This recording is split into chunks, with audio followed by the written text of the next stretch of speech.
Vivez la passion du football à La Réunion avec le Blue Angel, bar, restaurant, lounge.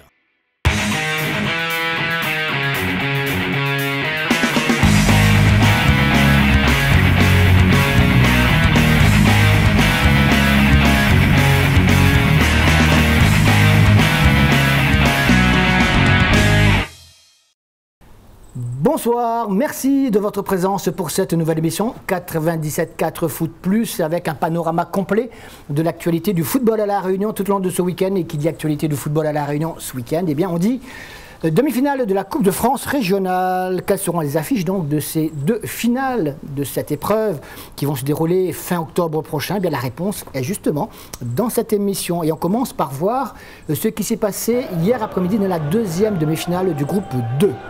Alors, une demi-finale qui opposait la Jeanne d'Arc à l'équipe de l'Excelsior. Alors, les apprentis pensaient peut-être qu'au vu de leur classement respectif en championnat, ce n'était qu'une formalité pour les Saint-Joséphois.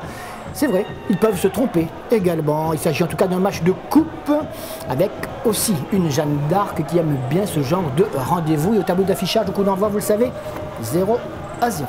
Laquelle de deux équipes s'est qualifiée? Bien, la réponse, elle est là maintenant, tout de suite.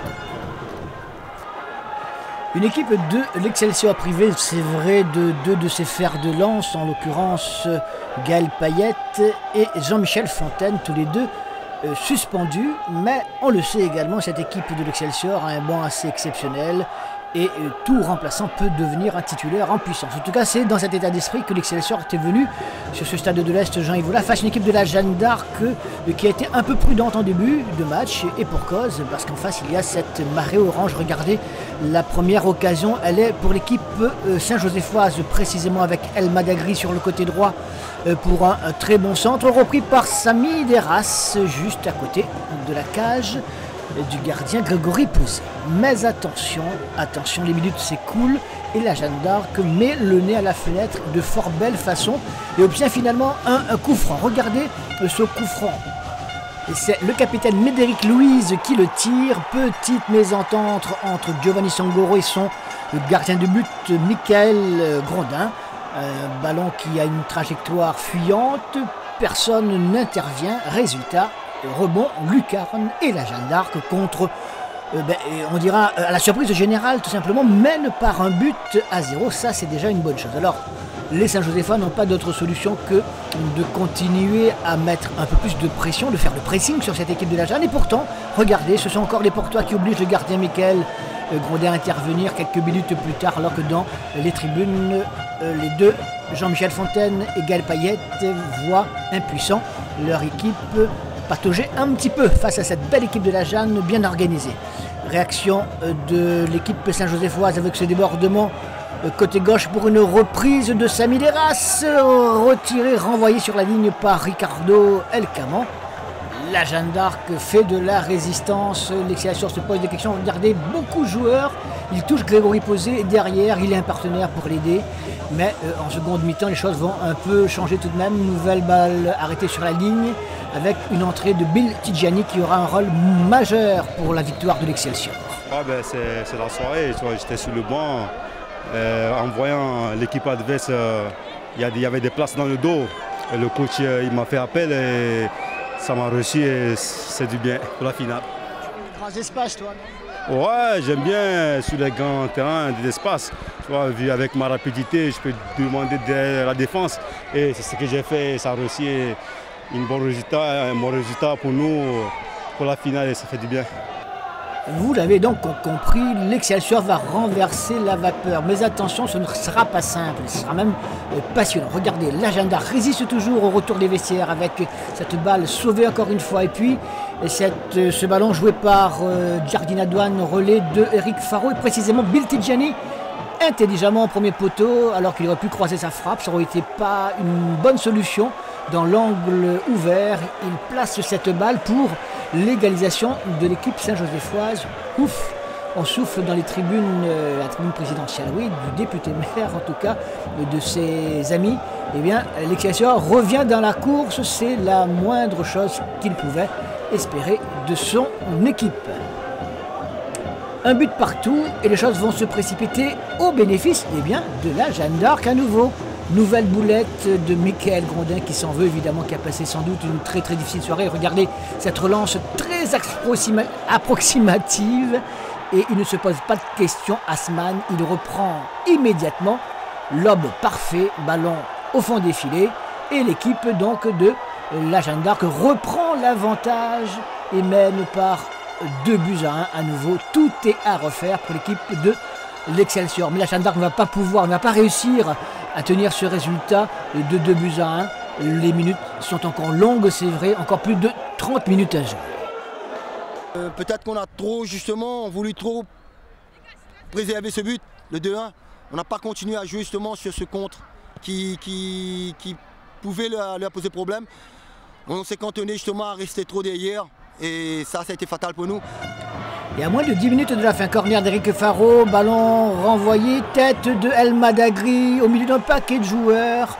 Alors que le gardien porteur Grégory Posé reste au sol, blessé au genou.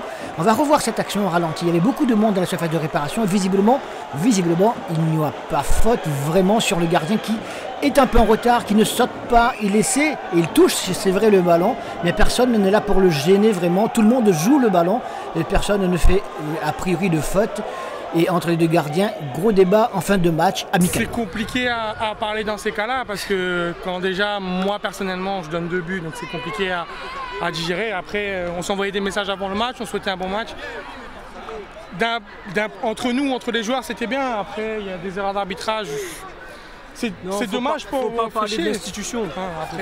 Faut pas parler de l'institution. C'est le foot, mais c'est vrai que ça fait chier. Puis après de voir Greg blessé, c'est le ligament qui a enflé. Hein. J'y peux rien. Tu as mal retombé là. Ah non, je suis dans les airs, je prends un pet de l'Excelsior, sans faute, sans rien. Wow. Après, c'est à l'arbitre d'estimer. Hein. Il marque un dernier but en jeu où Faro frappe, ok, mais le gars qui pousse le ballon dedans, il est largement... Après bon, c'est chiant. Le résultat final, c'est ça. Eux, ils visent toujours le triplé et nous, on comptait là-dessus pour sauver notre saison un peu. Parce qu'on a eu une saison quand même assez difficile. Surtout pour notre COP qui s'est déplacé en masse. On est triste parce que après, dame coupe, hein, comme dit Billy, hein, dame coupe et puis ben... Mika va assurer en finale. J'espère. Donc voilà. Maintenant après, c'est vrai que c'est le foot, c'est comme ça. C'est difficile ce soir. Moi je sais que je vais passer une sale soirée malgré la victoire. Maintenant après, bon rétablissement et puis on a encore un match Ok, ouais. Et l'Excelsior arrache sa qualification à 1 minute de la fin du temps réglementaire. Cette balle renvoyée par la défense, récupérée par Éric Faro, une frappe immédiate du pied gauche en coin. Grégory Posé ne peut que repousser dans les pieds de qui? Bill Tidjani qui surgit à nouveau pour marquer ce 3e but, son 2e but personnel. Qualification de l'Excelsior. Alors, est-ce qu'il était ou pas hors jeu au départ? Non, il ne l'était pas. Regardez cette action, il est en retrait. Il est couvert par un dernier joueur de la Jeanne. Après, avec sa vitesse de pointe, c'est lui qui arrive en premier. La Jeanne d'Arc n'a pas démérité, mais ça n'a pas suffi face notamment à de grands joueurs, notamment à Giovanni Sangoro, impérial, encore une fois. L'essentiel est fait, c'est un grand match quand même, non? Oui, l'essentiel est fait. Alors, on a donné le bois pour nous faire taper dessus ce soir. Après, il fallait réagir en homme. On l'a fait et c'est très bien. Ça prouve qu'on ne lâchera rien, quoi qu'il arrive. Excelsior, Saint-Pauloise, ce sera donc l'affiche de la finale du groupe B. La Saint-Pauloise ayant obtenu son ticket samedi soir aux dépens de la Petite Île. Je vous propose du reste de revoir le résumé de cette qualification des joueurs de Christian Dafreville. On ne va pas s'attarder sur le jeu parce qu'il y a eu très peu d'actions. Si, il y a eu quand même une domination dans l'ensemble de l'équipe de la Saint-Pauloise avec le maillot rouge. On le voit encore là dès le début de cette rencontre. Et puis la plus belle occasion pour ces Saint-Paulois, c'est celle-ci de Gérard Rubert qui va frapper juste au-dessus de la transversale des buts de Vinketa Sala, le gardien de la Petite Île. Il en sera ainsi tout au long de la première mi-temps. Domination des joueurs non pas de Christian Dafreville, vous l'avez compris, qui est dans les tribunes. Et c'est Jean-Sébastien Jaurès avec le t-shirt bleu qui a été l'homme de la situation dans le staff technique de l'équipe Saint-Pauloise. En seconde mi-temps, on retiendra cette action intéressante pour l'équipe de la Petite Île. Mais vous l'avez déjà compris sans doute, on en restera là toujours 0-0 jusqu'à la fin, y compris des prolongations, alors qu'Adrien Lecomte, revenu de Bordeaux, Sûrement un petit coup de fatigue là, sur ce coup-là, parce que ça n'a pas été simple les quelques jours avec les professionnels. On reste pour les dernières occasions de l'équipe saint-pauloise avec ce tir qui passe juste à côté. Je vous le disais, il n'y aura pas de but ni dans les 90 minutes du temps réglementaire, ni dans les prolongations. Eh bien, on a droit à quoi? Tout simplement au tir au but. On va y aller avec une équipe saint-pauloise beaucoup plus solide et on va le voir tout de suite. Une équipe de la Saint-Pauloise qui est très solidaire, tout comme les petits îlots du reste, me direz-vous, ne va laisser aucune chance à l'équipe de la petite île qui rate d'abord le premier tir par son capitaine Yanis Kondoki. En fait, c'est Mathieu Pelops qui arrête le tir, alors que Christopher Achelous, lui, comme d'habitude, ne se pose pas de questions. Il fusille Vinketa Sala. Saint-Paul prend l'avantage. Saint-Paul, allez, les petits îlots avec ce tir de Florian Maillot conserve espoir. Gérard Hubert, donc, pour le deuxième but Saint-Paulois. Et la petite île n'a pas intérêt à rater celui-là au risque de faire le break. Et bien, Francky Kéré rate totalement. En tout cas, là, une nouvelle fois, le gardien Saint-Paulois est en état de grâce. Avec Anton Razolofo qui ne se fait pas faute de marquer le troisième tir Saint-Paulois. Et puis, si les petits îlots ratent leur tir avec Rivière, c'en est fait. Eh bien, encore une fois, Mathieu Pelops est impérial. Qualification, tir au but de la Saint-Pauloise. 3 pénaltys réussis contre 1. Saint-Paul en finale. J'ai essayé de faire de mon mieux. Sur un coup de tête, sur une frappe de loin. Mais bon, c'était un gros match de notre part et de la part de Saint-Paul aussi. Une équipe de la Petite Île qui tient Saint-Paul quand même en demi-finale à 0-0. Ça montre aussi une très bonne saison de cette équipe. Ben, on essaie de finir bien. C'est dommage qu'on ne passe pas là. Et voilà, on a vu ce qui nous manquait pour franchir un palier. C'est regrettable. Ben c'est sûr que c'est honorable, on peut dire ça, mais à un moment donné, il faut qu'on franchisse un cap. Qu'on soit capable à un moment donné de passer des étapes. Voilà, on a passé les passés. Voilà, donc on a fait un gros match, certes. On a manqué, je dirais, un peu plus de percussion. Bon, ils savaient comment jouer, donc ils ont fermé les espaces, ils ont su bien le faire. Ils nous ont fermé toute la profondeur. Donc à partir de là, c'était difficile de se créer des occasions. Ça fait 2 matchs de suite contre Petite Île. On est tombé sur une très belle équipe de Petite Île. Je retire mon chapeau.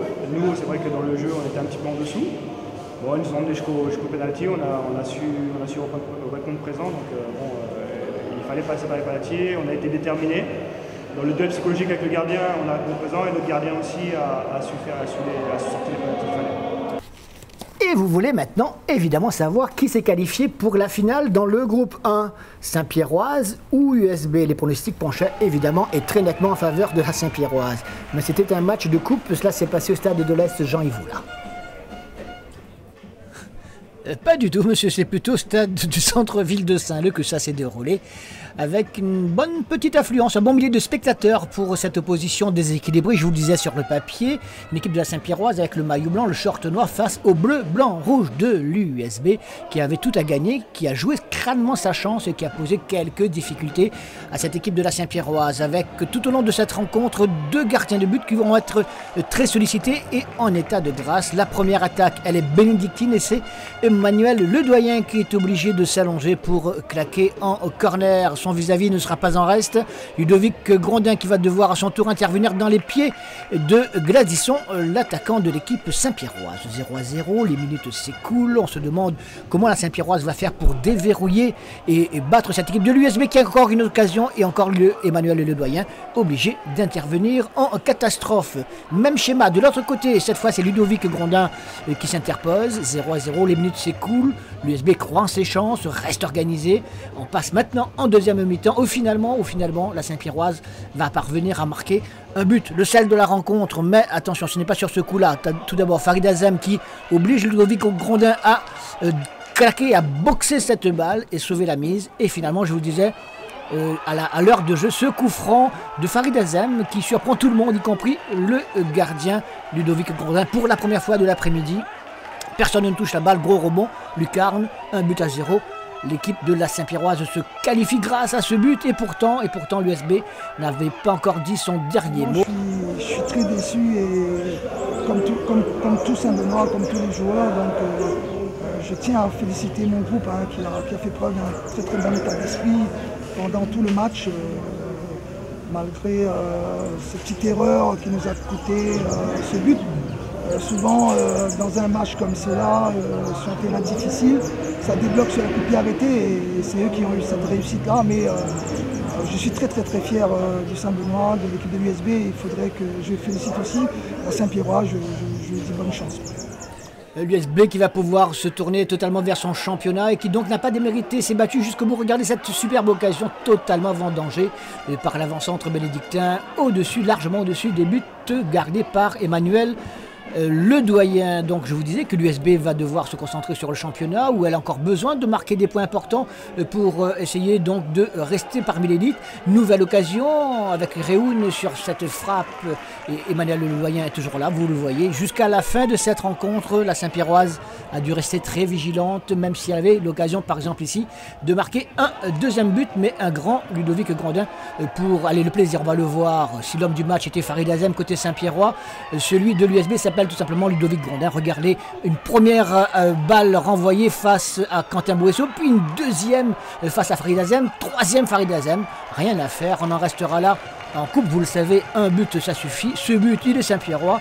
Les Saint-Pierrois qui sont en finale face à la Saint-Louisienne alors que l'USB n'a pas démérité. Mais en coupe, ça ne suffit pas.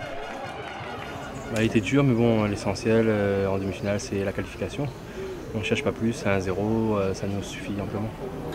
Le schéma tactique mis par Félix Chana au départ vous a posé pas mal de problèmes. Oui, il nous a posé problème, ils nous ont bien attendu, ils ont opéré par contre. Et devant, ils allaient vite. Et bon, on a vite rectifié le tir en deuxième période et on a pu marquer. On a conservé ce 1-0 et c'est l'essentiel.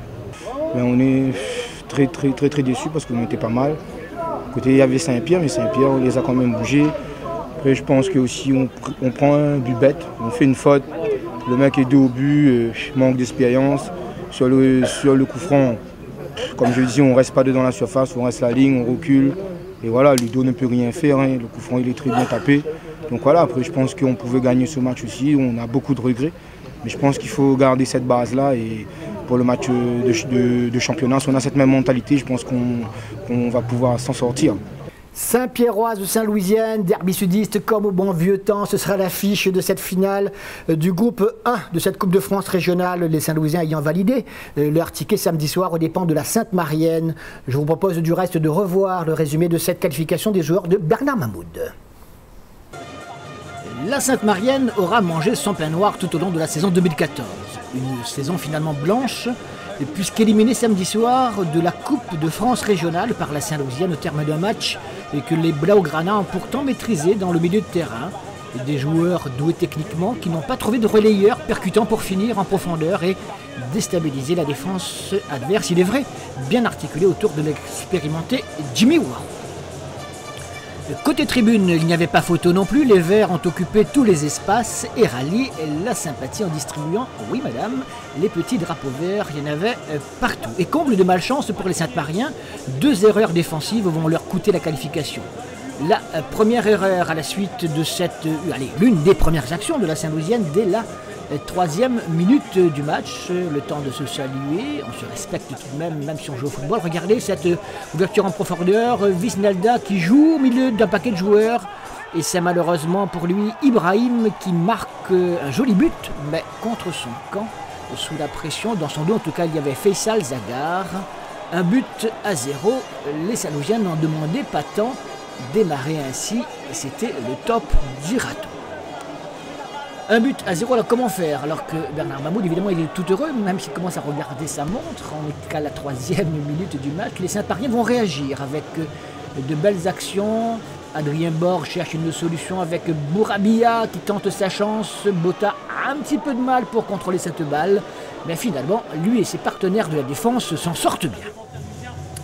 Toujours les Saint-Mariens à l'attaque avec ce corner repris par Giovanni Mdoima et encore une fois Botta est obligé de boxer pour écarter le danger. On voit les Sainte-Mariens mettre la pression pour chercher l'égalisation, une égalisation qui tarde à venir. Là il y a Joué d'amour sur cette longue transversale de l'autre côté pour son partenaire avec un centre au premier poteau, finalement renvoyé une première fois, contré, récupéré par les mêmes Sainte-Mariens. Ça va revenir côté gauche avec le même Joué d'amour qui était à l'origine de cette action. Après cette passe de Soufou, Joé Damour qui va bénéficier d'une faute et donc d'un coup franc bien placé pour amener un centre. C'est justement cette occasion qui va être transformée à la 15e minute par les Saint-Mariens pour l'égalisation méritée par rapport au nombre d'occasions qui se sont créées au cours des 10 dernières minutes à ce moment-là. Et regardez ce centre d'Amdoïma sur la tête de Joé Damour précisément, et bien ça fait un but partout. Les pendules sont remises à l'heure. On croit que le mal Saint-Marien est passé. C'est une vieille histoire et qu'ils vont reprendre le dessus. Eh bien, ils vont mettre un peu de temps quand même avant de trouver la solution. Ils n'en trouveront d'ailleurs pas. Regardez ce but, pourtant, il est magnifique. Il est bien orchestré, bien amené. Un but partout. Alors que du côté Saint-Louisien, visiblement, on a à respecter la consigne jusqu'au bout. Une équipe de la Saint-Louisienne qui reste sur la défensive. Regardez avec ce nouveau but de Joé Damour, mais il est manifestement en position de hors-jeu, logiquement signalé par le juge de touche et l'arbitre, monsieur Didier Ring. On avait un plan de jeu qui était justement d'empêcher les Saint-Mariens de pratiquer leur football, parce qu'on sait qu'ils ont un très beau football et que quand ils jouent bien, ça déroule. Et dans ces moments-là, on est en difficulté. Quand ils sont venus gagner chez nous en championnat, ils avaient fait une première mi-temps où ils nous avaient bougé techniquement. Donc là, effectivement, on a coupé tous les espaces. On a coupé aussi les liens entre les attaquants et les milieux. Les gars ont fourni beaucoup d'efforts et ils sont récompensés de leur travail. Un acharnement saint-louisien à vouloir profiter des moindres erreurs adverses et coup de bol samedi soir, c'était libre service. Témoin cette nouvelle occasion de Faisal Zagar au milieu d'un paquet de joueurs de la défense sainte-marienne. Un peu lourd là, les jambes ont du mal à se lever. Pourtant Faisal Zagar est comme un pied haut, qui n'aura pas évidemment, impossible de siffler un pénalty sur une telle action. Mais les Saint-Louisiens continuent à se créer de temps à autre quelques actions intéressantes. Regardez. Il n'y a pas de faute, il y a juste un superbe arrêt du gardien Rudy Pounousami pour claquer en corner. On retrouve ces Saint-Louisiens avec cette aile de pigeon de Visnelda qui va mourir sur un transversal. Des buts Saint-Marien, une équipe Saint-Marienne qui, juste avant de regagner les vestiaires, va bénéficier sur cette faute sur Ben Aya d'un coup franc excellemment placé pour un bon tireur. Il y a Yohan Guichard, il y a également Ibrahim qui est dans le coin, qui veut sans doute se racheter de sa première bévue. Et puis il y a surtout Adrien Bord, le maître à jouer de cette équipe saint-marienne. Il va donc botter, malheureusement pour lui, juste à côté du but de Botta. Botta, le gardien saint-louisien à genoux, ne vous y fiez pas. Son vis-à-vis, Rudy Pounousami, a été moins bien loti un peu plus tard. Ouais, beaucoup de déception, on avait tout misé sur cette équipe de France. Voilà. Je sais pas, sincèrement là à chaud comme ça, eux ils étaient plus réalistes que nous, ils ont eu 2 occasions à peine et ils mettent 2 buts, donc voilà. Et nous, manque de réalisme, je sais pas, c'est peut-être aussi, ouais. En seconde mi-temps, le Sainte-Marien ne va pas trouver autant de solutions offensives et c'est même la Saint-Louisienne qui, à la 56e minute du match, parvient à apporter le danger devant la cage de Rudy Pounousami. Regardez cette reprise de Faisal Zagar, impeccable, 2-1 sur un mauvais renvoi encore une fois de la défense d'Ibrahim. Il était dans tous les mauvais coups, le pauvre Ibrahim, sur ce match. Il a tout fait à l'envers. Et c'est donc Faisal Zagar, le buteur patenté de cette équipe saint-louisienne, qui permet à son équipe de marquer un deuxième but et de prendre l'avantage de manière définitive. Une Saint-Louisienne toute heureuse, évidemment, puisque le score n'a pas changé, il n'y aura pas d'occasion, toute heureuse d'empocher la qualification pour la finale, l'une des finales de la Coupe de France régionale 2014. Ça fait plaisir à quelques joueurs et entraîneurs. Curieux le football, hein? Tu fais une finale avec la Saint-Louisienne alors que tu commences avec le tampon? Ah c'est magnifique, c'est mon club de cœur. Faire une finale avec la Saint-Louisienne, ça me fait très plaisir. Parce que voilà, j'ai retrouvé cette équipe en cours de saison. Maintenant, on va travailler avec pour cette finale. Avec l'entrée de Giovanni Vasquez à la place de Bourabia, il y aura un peu plus de profondeur dans cette équipe de la Sainte-Marienne. Justement, c'est ce qui a manqué tout au long de ces derniers mois à cette équipe de Fred Bachelier. Mais malheureusement pour lui, sur la première occasion qu'il se crée, Giovanni Vasquez bute sur un excellent Botta. On en restera donc là. Qualification de la Saint-Louisienne qui va retrouver la Saint-Pierroise. On a vu le match tout à l'heure en finale, un vrai derby sudiste. Ça promet du spectacle car les Saint-Louisiens ont retrouvé des spectateurs en COP. Bon, c'est pas l'année de la Sainte-Marienne, incontestablement. Il faut penser à 2015 déjà. Oui, mais je pense qu'il est même nécessaire maintenant de préparer 2015. Là, on a une saison blanche, on n'a pas eu un seul trophée, on est 4e du championnat, on va dérouler jusqu'à la fin de saison. Je crois qu'il est clair qu'il faut tout préparer pour avoir une meilleure saison en 2015. Trop de temporisateurs là, dans l'équipe? Non, je reste persuadé que mon équipe manque de profondeur de jeu. C'est-à-dire qu'on arrive à bien garder la balle, on arrive à bien enchaîner, mais on n'arrive pas toujours à trouver la profondeur dans le jeu qui fait qu'on ne se met pas en bonne situation à chaque fois devant le but. Il y a 20 ans, on a gagné la première finale de Coupe de France pour la Saint-Louisienne. C'était la première, on l'attendait. C'était en 1994, tu y étais. Tu travaillais à la télévision et c'était la toute première, j'y étais. Et 20 ans après, coup d'œil, on est en finale. On n'a pas gagné, hein, mais on est en finale, donc bah voilà. Si on pouvait avoir le destin qui nous... Ça serait quand même un sacré... Ouais, ça serait vraiment incroyable à 20 ans d'intervalle, ce serait incroyable. Mais bon, on est en finale, on est déjà content, on va savourer ça parce qu'on revient de loin. Et voilà, donc c'est un bon moment pour nous, un bon moment pour le club. Et je pense que cette victoire va faire plaisir à tous les Saint-Louisiens. Et on leur dédie cette victoire parce qu'ils le méritent aussi, ils sont avec nous. Notez les finales de cette Coupe de France régionale, 2 rendez-vous, groupe 1, groupe 2, à définir donc selon les dates suivantes, vendredi 31 octobre et dimanche 2 novembre.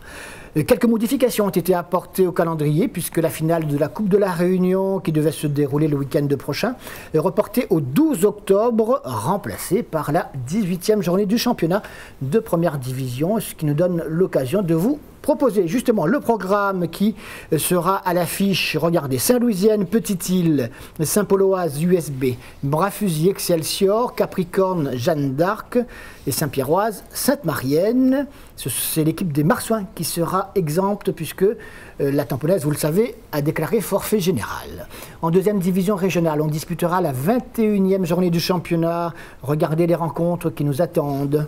Ligne Paradis, Piton-Saint-Leu, Sdefa, Oxa, Léopard, Co-Saint-Pierre, AF Saint-Louis, Vincent-d'Eau, Possession, Éperon, Aviron, Trois-Bassins, Entre-deux et Monaco, Rivière Sport, Monaco. Voilà, on termine par des images d'une manifestation qui a une résonance nationale. Sentez-vous sport, relayé à La Réunion depuis 5 ans maintenant par le comité de gymnastique volontaire. Et plusieurs actions ont eu lieu tout au long de la semaine dernière. Alexandre Gilles de 974 TV a promené sa caméra. Voici son reportage et vous allez le voir, il faut faire du sport. Sentez-vous sport.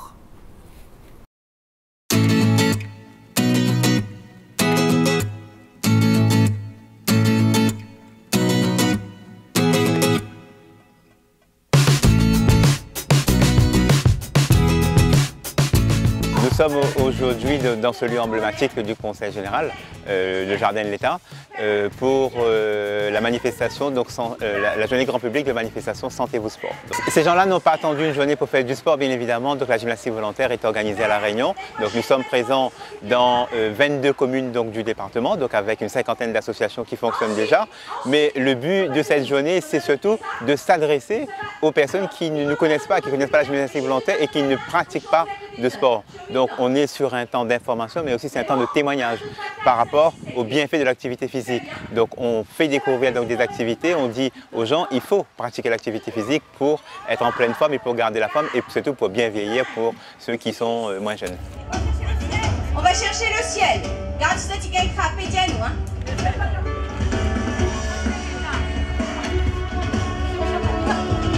On est sur une activité physique adaptée donc à tout type de public, qu'on soit, comme je vous disais, qu'on soit jeune, moins jeune, malade, porteur de handicap, maladie chronique, diabète, etc. Donc c'est ce que vous pourrez trouver aujourd'hui, une activité adressée à tout le monde. Le sport santé est aujourd'hui repris par l'ensemble des ligues sportives, même au niveau du football, même au niveau du handball. Donc je crois qu'il y a une sensibilisation au plus haut niveau de l'État par rapport à cet aspect du sport santé, de la pratique sportive. On voit bien les comptes de la sécurité sociale, comment ils sont. Et donc la pratique sportive, faire en sorte que le maximum de monde pratique une activité physique a un bienfait non seulement donc, sur la santé, mais c'est aussi au-delà de la santé, au niveau des dépenses publiques. Viens bouger, à peine pied de main. Viens bouger, ça est bon pour la santé. Viens bouger, chacun y fait comme Ouais, content de cette dynamique, il faut que ça passe, il faut que ça bouge. Et ce beau témoignage par la présence de à peu près 500 ou 600 personnes qui se sont déjà inscrites ce matin, ben, c'est déjà une belle réussite pour ce début de matinée. Donc il faut que la Réunion bouge. Vous le voyez, elles sont très en forme. Faites du sport, c'est très conseillé. Nous, on se retrouve la semaine prochaine en grande forme, évidemment, dimanche à 13 h pour une nouvelle émission de 97.4 Foot. En attendant, passez une excellente fin de soirée sur Télécréole, une excellente semaine sur Télécréole et dimanche prochain, rendez-vous à 13 h pour du foot. Salut.